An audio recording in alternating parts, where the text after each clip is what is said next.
So between now and January 2nd, all of our shares that are held by European funds have to sell. So we've got, unfortunately, a lot of sellers coming into the market as these companies aren't allowed to hold U.S. companies anymore.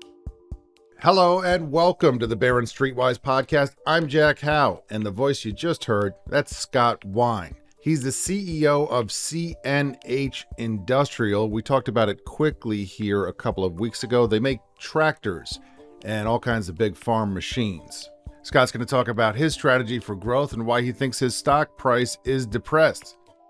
And speaking of low stock prices, we'll also take a quick look at the cheapest stocks in the S&P 500 index. Listening in is our audio producer, Meta. Hi, Meta. Hi, Jack. I have not yet talked about on this podcast the cheapest stock in the S&P 500, right? I wrote something about it in Barrons, but we haven't spoken about it. Am I right about that? Yeah.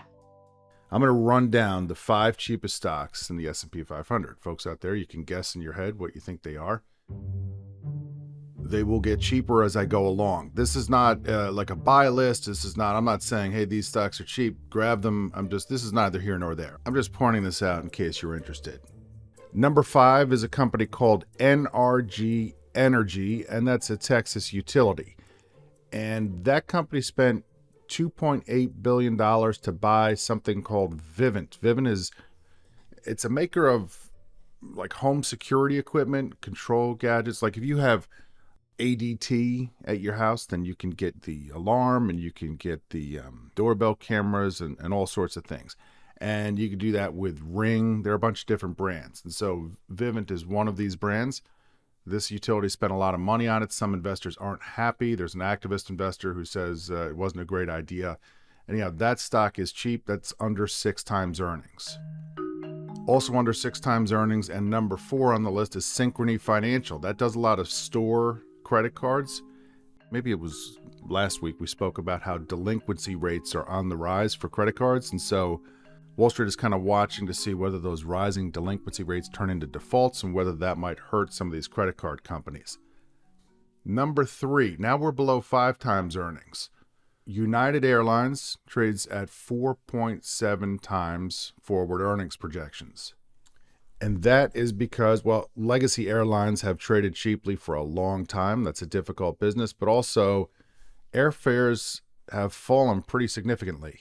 Flights for the holidays, flights for around Thanksgiving and for Christmas time coming up, those prices are down, let's say anywhere from 10 to 25% from a year ago. It kind of depends on which dates you're looking at and which source you're checking with, but prices have fallen off pretty quickly. Volumes are okay, but still that's a difficult situation for airlines right now, and some of their shares have fallen off. Okay, so number 2 is General Motors, another company whose shares have been cheap for a long time. This is, I guess, a double whammy. Maybe it's part of the same whammy. I don't know. Count the whammies here. The car business is difficult enough to begin with, right? But several years ago, Tesla shares were running up and legacy car makers were going nowhere, and investors said, you have to get into electric vehicles. That's what everyone wants. All these companies need to have robust electric vehicle programs and autonomous vehicle programs and all these sort of futuristic things. And companies including GM put a lot of money into that. GM has a program called Cruise. And I'm looking at a headline on the website The Verge, and it says, GM's big bet on driverless cars turns sour. There was an accident back in October. The CEO has resigned. The company needs to think about whether it wants to continue to put billions of dollars into that sort of research. And at the same time, we recently got Berkshire Hathaway's quarterly securities filing where you can see what it has bought and sold. And you see that it's sold out of its remaining GM shares. Warren Buffett has said that his favorite holding period for stocks is forever, but for GM, it turned out to be about 11 years. And the fact that he's selling a stock trading at 4.5 times earnings tells you a cheap price maybe isn't enough on its own. You need some kind of catalyst to get things going in a better direction. And also maybe don't hold on to value stocks forever, hoping they'll come around. Okay, and the single cheapest stock in the S&P 500, trading at it was recently 3.3 times earnings, maybe about 3.4 times now. It's called Viatris. Heard of it, Meta? Nope. No. And you're not alone. I bet you there's loads of people who've never heard of Viatris are saying the S&P 500 index is supposed to be the biggest companies. Why is this company that I've never heard of in this index? It's because the name is fairly new. There used to be a drug maker called Mylan. Mylan was a quite, I'll say, controversial company. Controversial is probably a kind word. In some circles, it was is reviled too strong? Maybe not. Mylan was best known for buying this adrenaline auto-injector, these pens called EpiPen.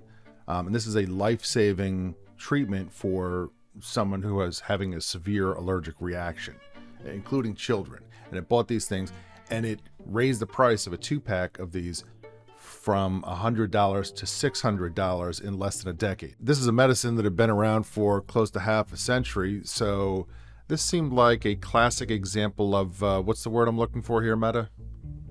Greed? Yes, that's a good way to describe it. Although the CEO of the company got brought in before Congress to explain this, and she said that some of the price increases were related to product developments, but there was a lawsuit and an email uncovered where she had communicated directly with the CEO of Pfizer. Pfizer was a manufacturing partner for this product, and the subject of the email was about Pfizer killing its competing product. They had something called Adrenaclick, and it was about Mylan's CEO wanting to prod Pfizer to take this off the market so that there would be just this EpiPen on the market. And that was a subject of litigation. Both companies later settled lawsuits related to EpiPen, paid hundreds of millions of dollars each without admitting wrongdoing. So that's Mylan. I think investors really soured on that. I mean, the stocks went into free fall after the CEO appeared before Congress, which was in 2016. And so Mylan really needed, I guess, like a new identity. It needed a new everything because investors just weren't having it. So early in the pandemic, they combined with this unit of Pfizer called Upjohn. Upjohn has like medicines that used to be big blockbuster sellers. They have recognizable brand names like Celebrex and Viagra and Lyrica, but now they face generic competition. So they're no longer the growth business they used to be. It's kind of like a portfolio of drugs that you're trying to manage for cash flow. So it was a merger of these two businesses that can generate a lot of cash, but one of them was boring and the other one was hated. And the company got a new name, and the new name is Viatris. And the former CEO of Mylan stepped down and some other people at the company took over. So there's new-ish management. And so the new company introduced a big dividend. The stock now has a dividend yield of over 5%, but the share price kept falling after the dividend. And management came out with a new plan about what they're going to do to turn things around. It involves some asset sales that are going to raise a good chunk of money. One of the things the company's going to sell is what's called its biosimilars operation. Matt, do you think everyone knows what a biosimilar is? I don't. Like if you have a drug that's made using chemistry, then you can make an exact copy of that drug. You can do the same thing, and you call that a generic. Once the drug goes off patent, you have a generic, it's identical. But when you have drugs that are made using biology, you make a drug that acts in the same way, and they call it a biosimilar. So think of biosimilar as a generic for a biological drug. Somewhere out there right now is a drug researcher in a lab coat that's just cringing at my ham-fisted explanation of what he or she does for a living. I'm sorry. Anyhow, Viatris is selling its biosimilars operation. You would think that that's like a sort of newer business. That ought to be a growth business you should be in. But what has happened is there are loads of biological drugs that are going to come off patent in the several years ahead. It's something like a $70 billion revenue opportunity, but absolutely everyone is going after it. Big, heavyweights like Teva are in this business. So you have a best-selling drug like that Humira for arthritis that, finally loses patent exclusivity after decades. And there's 7 competing programs to come up with a biosimilar for it. So it's very competitive. It's expensive to make those drugs. And Viatris figured, let's just sell this, take the cash, and see what else we can do. It has bought a couple of companies that make eye treatments, and it's developing some drugs in-house. But I guess my point here is that it hasn't really convinced investors yet about its ability to grow. Investors see good cash flow, but also a lot of debt. And they see a portfolio of drugs that are going to, be managed into the future, maybe gradually decline in sales. And they don't yet see what's going to offset that. So it's a turnaround candidate without yet a convincing turnaround plan. And I know some people are going to be saying, all right, just tell me whether I should buy it or not. Are you saying to buy it? Or are you saying don't buy it? I don't know. I'm not saying either one. I'm definitely not saying buy it. The way Berkshire sold out of its GM, as I said, speaks to you have to have something more than a cheap price. You have to have something more than potential. You need to have a plan. Jefferies, for example, upgraded Viatris to buy early this year. They said the stock's cheap. We think that the management is going to have a plan to get back to growth here. And they said they predicted 29% upside. They got 20% more downside. So it's hard trying to call the bottom for a stock like this. Anyhow, those are the 5 cheapest stocks in the S&P 500 if we're going by forward price to earnings ratio. Meta, was that whole thing interesting to anyone for any reason, or was I just rambling about a bunch of stocks here? It's hard to tell sometimes. What do you think? I found it interesting. Well, then I got one.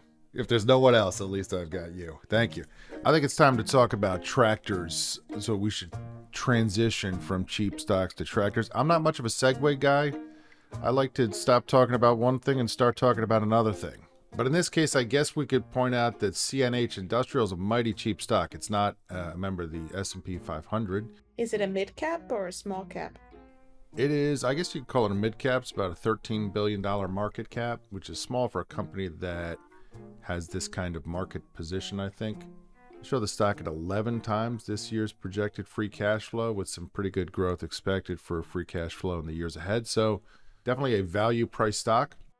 This is a business that's in transition because it is now trading on its own. In the past, it's been combined with a bunch of other businesses, but now it's kind of pure play agricultural machinery. And so it's maybe better able to go up against the likes of Deere and AGCO and able to invest in technology and so forth. And I wanted to learn more about this transition and the company's plan for the years ahead. So I spoke with the CEO, Scott Wine. And we started off with Scott's background. I don't mean where he came from or what he did before this, although we got to that. I mean, what was behind him while we were speaking on a video call. I see 3 pictures behind you. These are big machines. What am I looking at? Well, right behind me is a Case IH, which is one of our big agriculture brands, tractor. It's a workhorse, if you will, of cash crop. When we talk about agriculture, there's 2 main businesses. There's cash crop and there's hay and forage. And that's a good cash crop tractor there. On the left is a wheel loader, a real heavy working machine. And then over my right shoulder, you'll see a combine. And, we're a market leader in combine. We just came back from Agritechnica. The largest agriculture show in the world is in Hanover, Germany. And they gave away 1 gold medal this time. And it was for our combine, which is the replacement for the product you see there. I see. I was trying to talk combines yesterday, and I was not doing a very good job because I don't know as much as I should. I was out in Amish country in Pennsylvania, which I was seeing a lot of New Holland gear, a lot of dealers out there with New Holland brands selling some used machines and whatnot.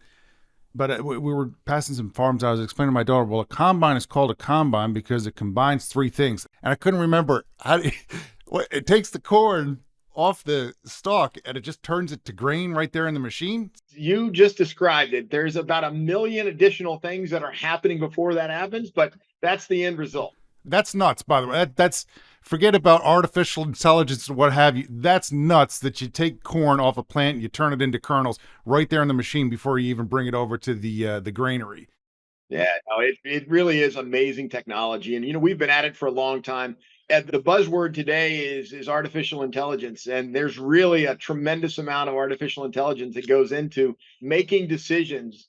I'm sure we're at some point today, we're going to get into talking to you the difference between autonomy, which, you deal with that with cars all the time, where there's not a driver, but automation, where we actually use AI to do things that a farmer would otherwise have to do to make the machine much more productive and efficient. Well, I want to get into it. There'll be people hearing this, by the way. They're going to say, does Jack think that combine harvesters are new? No, I know they've been around for a long time. I'm just still very impressed by them is all.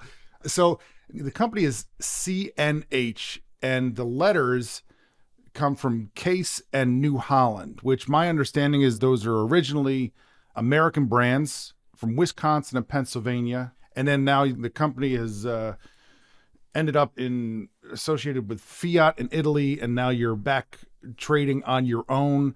My sense of the company is that everybody around here knows, Deere, and people know Agco, and your company is a huge company that might not, even though these are American brands, they might not have the American investor recognition because it's been in Europe for a while. Am I off base there? You're going to have this listing now just in the US? What's the plan? You're not exactly off base, but what you just articulated is one of the challenges. I will admit it is a complicated story, and I've been with the company it'll be 3 years at the end of the year. And the lion's share of my work is trying to simplify the company and almost everything we do.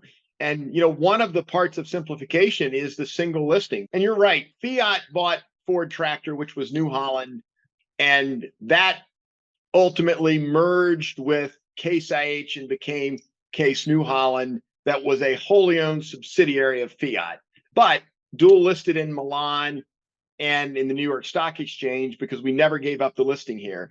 And over time, we've always maintained a big presence. The US is still our largest market. Europe's just right behind it.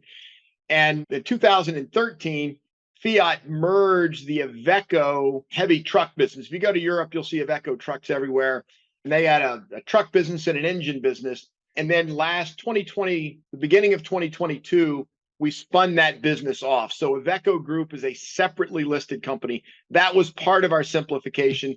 And then a next step of our simplification is to go from a dual listing on both the Milan Exchange, Italian Bourse, if you will, and the New York Stock Exchange. And we will complete that. January 2nd will be our first day as a single listed company on the New York Stock Exchange. We're just talking about the stock listing. There's nothing in the company that's moving. You don't have longer term designs to become a U.S. company or... No, we're actually, again, I'm feeding into the narrative that it's somewhat of a complicated story. Our largest shareholder is Exor, the Agnelli family out of Italy, but we are incorporated in the Netherlands. We're tax domiciled in the UK, but we will be solely listed on the New York Stock Exchange. Let me jump in here for a moment for the old throw to the break. Right, Meta? Time to... Break time. Yeah. We'll be back in just a minute.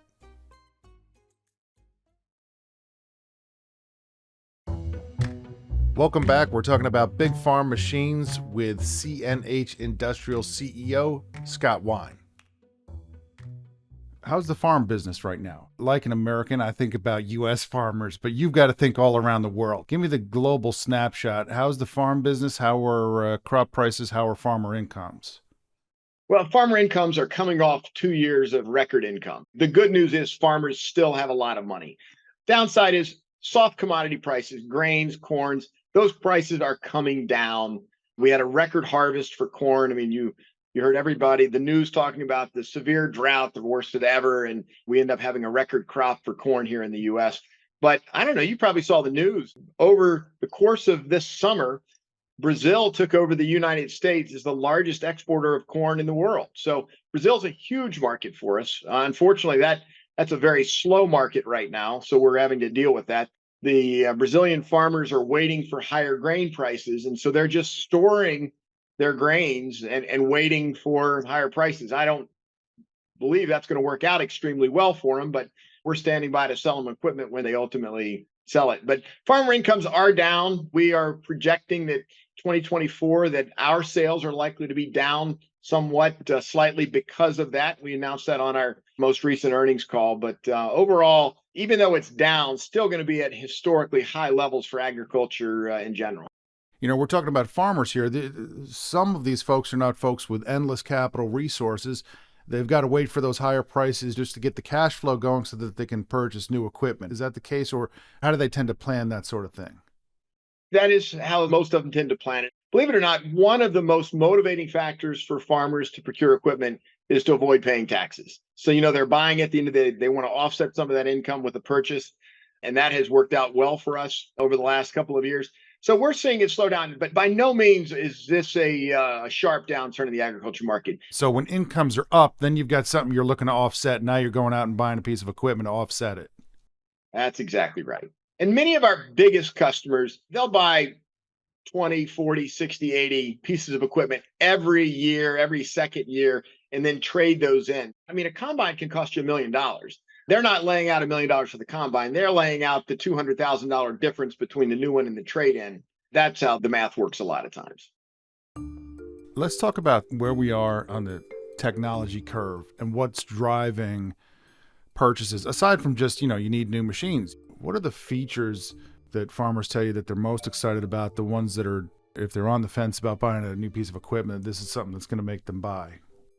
We call it precision agriculture, and that's been around for 30 years, but it's just the next level of precision agriculture. I mean, today, I would say the vast majority of our, what I again call cash crop farmers, they get in a tractor or a combine and they're not spending much time actually operating the machine. It does operate itself because, really down to the centimeter level, they're providing accuracy of first planting and then spraying and then fertilizing and then ultimately harvesting. So just making sure you're going over that field and having the ability to go exactly where you want to be. So you think about sustainability is relatively new for most of the population, but farmers have been dealing with sustainable practices so they can get better yields. And ultimately for me, everything we do is about productivity and yield. If we can help a farmer get a little bit more from that acreage of corn he plants, and precision agriculture gives you ability to do that. When I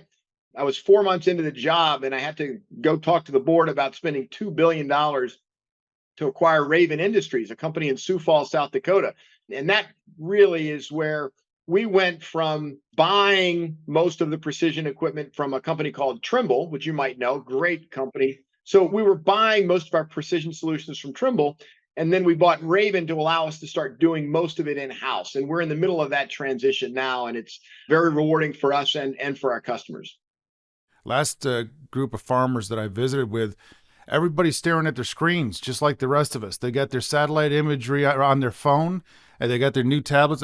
They were just as excited to show off a new tablet as to show off a new machine out in the barn. So you can see the spread of technology. What does that do for you, being able to bring that in-house? What do you expect to get out of that?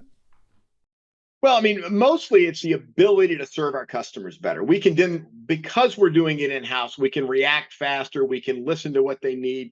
You think about what Apple's done so well is made everything intuitive. And it's that intuitive design. The farmer doesn't have to remember which of the 6 screens that he needs to go to get something done. The system leads him through that progression. And, those are the types of things we can do. And it's really allowing a farmer to get in the tractor and see a screen, or be sitting in his living room and see that exact same screen so he can yell at his son for, almost being able to run out of gas, or predict when they need to replace a filter. All of those things, just making life easier and better for farmers. How do you stack up against the competition? Deere, AGCO, what would you describe as your competitive advantages looking forward? When I started here, I spent a lot of time talking to employees and talking to farmers and our construction customers. And the most frequent thing I heard was CNH makes great iron. And what they mean by that is just the equipment itself is almost second to none. Call it horsepower to the ground, if you will, for tractors, or the efficiency of a combine, how it all works. We're really, really good at that. But in the same sentence, or the next sentence, they would say, but we really want you to up your game on technology. And I would tell you that John Deere's done a really good job of consistently developing their tech stack, and they've provided a better in-house solution to their customers than we've been able to do. But that's what Raven did for us. It just enabled us to close that gap very, very quickly. Now, we've still got another 18 months of work to do, but we're very, very far down the road of providing great solutions, including autonomous, not automation, but autonomous tractors where you actually won't need an operator in there. And, we're going to sell our first autonomous tillage unit next year where, a farmer can literally just send the tractor on its way and have his field tilled. People have gotten used to being skeptical about the cars on the road, the robo cars driving themselves. But I was mentioned, like, the farm is not an if or not a when, like it's already starting to happen, because obviously you're not dealing with pedestrians out in the farm. I would think that it's further ahead there than it is on like highway driving. Well, we don't need level 5, and you're describing the challenges of level 5 in automotive, but we don't need that. But we do need level 4, and we've got to have all of the safety factors. You don't want to kill the family dog on the farm, or probably they want to kick that combine or tractor off very quickly if you did that. So, we're going to ensure we have all of the safety mechanisms, but we've largely done that. It's just making sure we get all through the use cases. But we're going to start selling autonomous vehicles to farmers in 2025 and just build on that portfolio over time. What do you do for the software? Did this company give you software engineers? Do you have to hire a lot of software engineers? Do you outsource some of that, or is that all in-house, your software? Raven gave us quite a bit of it, and then we've added several hundred software engineers to that. So it's interesting. I've been in business. This is my, I guess, 15th year as a CEO. And I'm really comfortable yelling and encouraging my engineers to go faster. I don't have that same effectiveness with software engineers because I don't really understand what they're doing. I know what the value that they're bringing, but we've got a really good team, really, really good team working on this. And I do get to see the result of their work quite regularly. And I'm really encouraged by what we're pulling together here. So for an investor who wants to understand the growth strategy, is the growth strategy just, hey, people already want our machines, there's pent-up demand for some of the new technology that our rivals have been rolling out, and we're going to build that technology out and layer that onto our machines? Is that the growth plan? Are there more parts to it? How do you grow from here? I think the growth story is quite easy. I'm going to go back to kind of how I started, talked about Agritechnica, this big agriculture show in Hanover, Germany. It's a CR11. It's the new combine that'll come out in 2025. And it is 10 to 20% better than anything that's ever been introduced before. How so? Because it actually runs faster, which means more productive, and has higher throughput. So you get much more capacity. And the farmer, he's going to get a noticeable improvement in productivity and yield off of his farm. And that means that people are going to buy more of that. So we've been able to do that type of thing for some time. And we're going to marry that now because of Raven, a company we recently acquired called Hemisphere, which makes the GNSS or the navigation solutions. We have all of that in-house now. So we're going to marry this industry award-winning product with great technology. And we think it's a winning recipe for us. We've also made tremendous progress with our margins. We've doubled the margins of our construction business, and we've got record margins in both construction and in agriculture this year. So we feel like that we're bringing customers what they want, but also giving shareholders what they want with a simplified story and better financial performance. You're no longer the new guy. You came in 2021, and you came from Polaris. Yep, 12 years and 4 months there. Market leader in off-road vehicles and the American Indian motorcycles. Interestingly, the success at Polaris was products, brands, and distribution. And for CNH, we've got to be great at products, brand, and distribution. It's just a much more global scale and a more industrial or work product instead of a recreational product. But otherwise, the business model is very similar. And I take it that, forgetting about the current ag cycle, that you find the long-term prospects for the business encouraging. When you think about the next 5 to 10 years in your business, what are you looking at? Well, I mean, what I'm most excited about, you started describing some of the complexity of the company, and we have made tremendous progress towards making the story simpler. But what people don't realize is when we had Iveco, which was the heavy-duty truck business, we had to allocate a lot of the capital that we generated to support that business. And so for the last 2 years now, we get to divert back, and we're spending $1 billion a year on CapEx and R&D just for our agriculture and construction business. And these are the returns on invested capital are approaching 20%. So we get to invest at a much higher return than we could historically. And as we simplify the story, we start to invest a little better. We think there's a great future. So, I get most of my compensation is in stock anyway, but I've added to that with a few $1 million because I'm so confident in where we're going. And unfortunately, we're in a bit of a period now. We talked about the delisting. So between now and January 2nd, all of our shares that are held by European funds have to sell. So we've got, unfortunately, a lot of sellers coming into the market that are artificially high as these companies aren't allowed to hold U.S. companies anymore. There's a lot of selling pressure on the stock right now that's making it artificially low, which really creating a great opportunity. I have interesting was listening to your podcast with David Harrow on the other day. Dave is a fan. David likes the stock. He's a very good investor and a fan. So glad to have him see the value in what we're doing. Thank you, Scott. And thank all of you for listening. Meta Lootsoft is our producer. Meta, I feel like we got really hardly any meta time this episode. What's something that you're involved in? Give me some zany adventure. Give me one line totally out of context on something that you're into or doing. We're getting a new couch. Enough said. Subscribe to the podcast at Apple Podcasts, Spotify, or wherever you listen. If you listen on Apple, you can write us a review. See you next week.